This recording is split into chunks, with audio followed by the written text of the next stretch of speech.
Okay, my name is Davina Hope DeBolt, and my audience today is John. Say hi. Hello. Becky. Hello. And Matt. Hello. And my specific purpose statement is to inform my audience about insurance coverage benefits for mental health care in America. So here we go. All right. Thank you for joining me today for You Should Know About This required insurance coverage for mental health.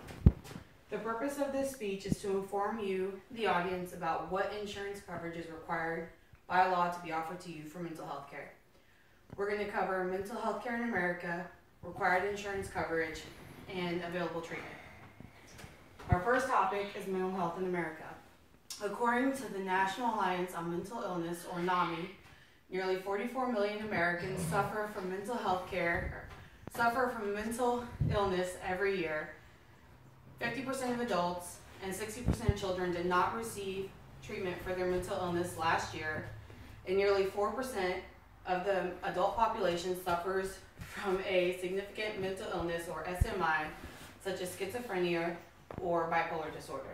And this brings us to our second point, required insurance coverage. The Centers for Medicare and Medicaid Services, which is a part of the U.S. Department of Health and Human Services, notes that the 1996 Mental Health Parity Act and the 2008 Mental Health Parity and Addictions Equity Act required parity for mental health coverage as part of a medical health plan for those that already covered mental health benefits.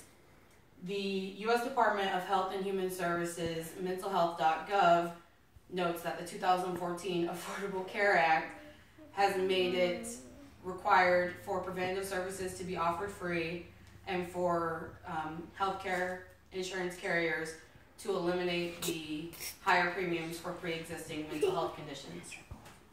Our third topic is available treatments. There are 6 coverage categories, including inpatient, in-network, inpatient, out-of-network, outpatient, in-network, out-of-network, emergency care, and prescription drug coverages.